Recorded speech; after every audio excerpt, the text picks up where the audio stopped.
Hello and welcome to the Big Ideas Show. I'm Liu Batchelor and I'm very excited to be joined by Jess, Robson from Run Talk Run. Thank you for joining me. Thank you for having me. So can you tell us a little overview of what we're going to be talking about today? Sure, so I'm going to be talking about Run Talk Run, which is a mental health support group, and we use running as our way to facilitate conversations on our mental health. Brilliant. Okay, we're going to be hearing more about that after these titles.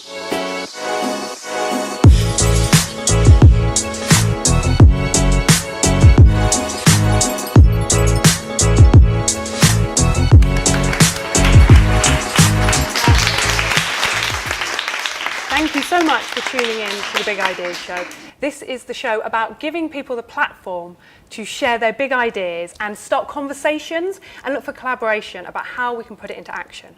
The theme for this whole month of January is about how we can use sport and physical activity as a tool to improve people's well-being and also community cohesion.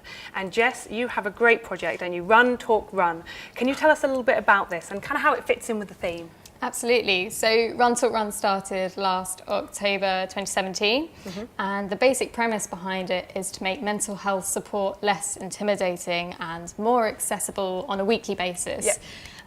So that you don't have to go to a GP or to therapy necessarily. You can seek support from your peers. Okay. I also want to make running less intimidating, so we're very much a beginners running group. Yep. Because I know that a lot of running clubs are very focused on pace and competitive running. Yeah. And that's not for everyone. So Yeah. Okay. And so where did the inspiration for this come from? Was it something you founded yourself? Yes. So I set it up on the back of my own mental health struggles, which I've dealt with since my teens. But last summer, it came to a bit of a head. I was very depressed. I was going to therapy, doing what I could for myself, but wasn't finding that it was necessarily helping me all that much. I was going home to run with my mum a lot at this time, and running with her, I found that I was opening up in a completely different way. I found it less intimidating, a lot more open, without the eye contact. I felt I could address my issues a lot easier. And it got to the end of the summer and she sort of suggested, like, Jess, you need this space in London. So I went back to London and I created Run Talk Run. Okay, awesome. And how does it work on a practical basis? Do you have regular groups? Do you have them in different locations? Yes, so we are now, it was born in London. We are now dotted about all over the UK, America, Australia. Yeah. Wow. So they are weekly runs in each location. All of them are 5K to make sure that it is accessible for all ability of runner. The run itself has a introductory sort of 15 minutes, half hour or so. So I use that time to let people settle in, to feel a bit more comfortable, meet a few people before setting out on the run. And I use that time to reiterate that it is a safe and confidential space to talk about whatever it is you may be carrying. But similarly, if you need to use it just to be around others without talking, that's also fine. And we set out for a very gentle 5K. Nice. Yeah. Okay. So you mentioned not having like the eye contact with maybe a therapist, and when you're ready, are there any other kind of key things that you've noticed that running kind of maybe creates the space for versus kind of maybe other means, both traditional and non-traditional? Yeah, I think the moving forward, the metaphorical aspect of you're moving forward and you're actually doing whilst talking, you're distracted. Okay. So there's an element of distraction which allows you to open up. You become less self-conscious. There's also an element of sharing something that's hard, which puts you on an equal playing field with other people. And I think when you're sweating and you're red in the face and you're already a bit vulnerable, it can make it easier to be vulnerable in other ways. Okay. That's really nice. And are there any, obviously without naming names, are there any kind of particular examples or kind of people that particularly kind of have resonated with you that you've been really proud to see the journey that they've maybe been on or the breakthroughs they've had? 100%. We have people who perhaps might have been discharged from their NHS services And for them, it's particularly hard because they are now suddenly without support. Yeah. So the way I see it is it bridges that gap for those people who might be in between services or don't necessarily need formal therapy anymore, but they need somewhere to talk about what's going on. Yeah.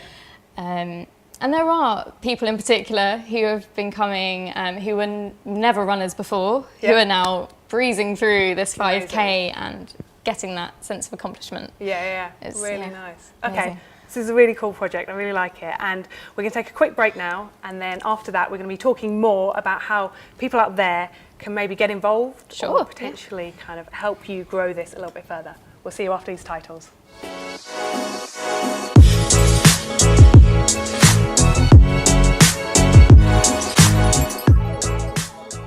Welcome back to the Big Idea Show. Jess, you've been telling us about Run Talk Run, which you founded, how long ago was it again?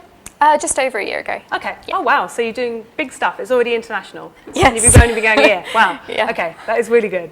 So you've already done so much by the sounds of it, but what's next and how can people out there that are like, I love the idea, I either want to get involved myself or they want to help you take it further? Who are you looking for?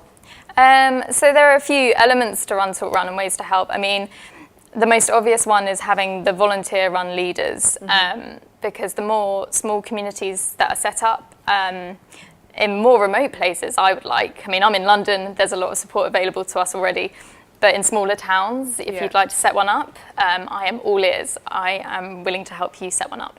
And how do people go about that? Like, what's involved for setting one up?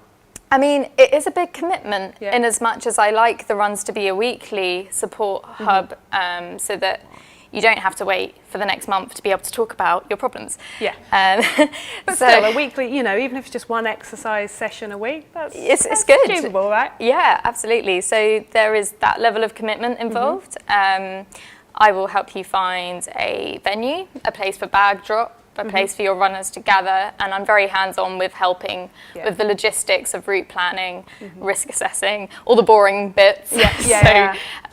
Essentially all that's needed from you is a willingness to provide that space and to be those ears for people. Okay. And do you have many, I guess, existing groups kind of go, yeah, we want to make maybe one of our sessions a Run Talk Run session, or even kind of more? Is there much kind of collaboration or opportunities for collaboration with existing running groups? We haven't collaborated with existing groups yet, but that is something that could definitely happen. If a group wanted to host perhaps one of their runs a week to be focused around the talking as much as the running, then I think that's a really good idea.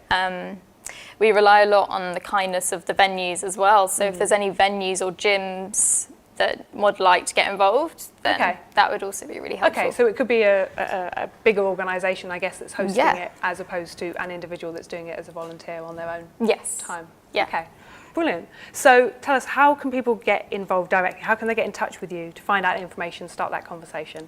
You can find us at runtalkrun.com. Or we have a heavy presence on social media. That seems to be how people find us. So it's just Run Talk Run on Instagram. We've quite a large virtual online community as well on Facebook. Brilliant. Jess, thank you very much for telling us about Run Talk Run, and people can get online, go check it out. It's been great to chat. Thank you very much. Thank you. And thank you very much to you for listening today. The Big Ideas Show is all about taking ideas like this and helping them go to the next level in your case, because you're already doing great stuff. So taking it to the next level. I have to say a big thank you to all the people who've been involved in putting on the Big Ideas Show. We have our contributors. We've got Hax from Prisma Broadcast, Warren from Flourish, and also Erin from 6-2. So thank you so much to them. To our sponsors, the Glass Whiteboard Company, who've been supporting us for a long time now, and of course the venue. We're at the wonderful Quarter House in Folkestone, so thank you so much to them. And if you have an idea or a theme that you think we should be talking about, then let us know. The Big Ideas Show on all the social channels. Find us and let us know what we should be talking about or the ideas that you want to share. So thank you very much again, and thank you to my audience, and I'll see you next time.